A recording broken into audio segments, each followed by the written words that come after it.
These people are stupid is an understatement. This is what happens basically when children try to play adult games. It's one thing to riot, burn, and loot private property. It's yet another, in the eyes of the government, to attack federal property, installations, or personnel. Basically, it's an act of war. Bringing professionals onto the field who will only be concerned about winning the war or battle at hand. I've met people like that. I've worked with people like that. I've worked for people like that. And I know how this works. My guess is that it's all being used in a certain way to try and goad the children into doing exactly what they have done, attacking federal property.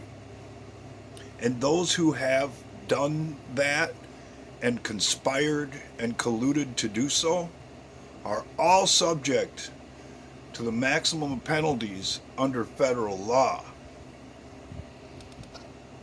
Most people out there aren't familiar with the capabilities of a surveillance drone.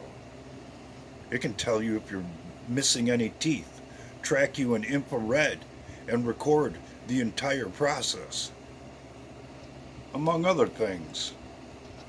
So when they scoop you up for what will be an interrogation and not an interview, somebody's going to flip a laptop around and show you every damn thing you've done and everything they have on you, leading the average child to confess everything they know, to roll on everyone who they know is involved. That is, if they know what's good for them.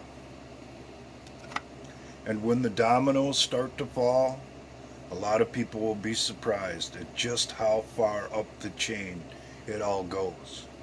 Just exactly who's involved in conspiring to have all of these events happen.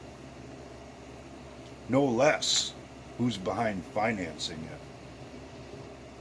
So that might give some of you a little insight as to why these local mayors and governors didn't want federal agents in their cities. Because they know once it all kicks off, it's a whole new ball game, and it's going to lead right to them and beyond.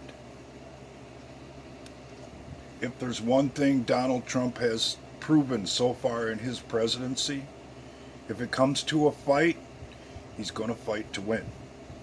And he's not going to play games. So when it's on, it's on. And there will be no special restrictions imposed on federal agents who are quite literally engaged in a war for this country. And the strategy and tactics, how this has all been set up, connects it all together. So once it starts, it's like pushing over a row of dominoes. And eventually, the whole damn thing is going to get cleaned out. And there ain't going to be no escaping it, and there ain't going to be no running. Because an act of war is an act of war. And this is something they should have explained to the children before they turned them loose on the streets. Because once the federal government is involved and you attack federal property, installation, or personnel, it's a whole new ball game.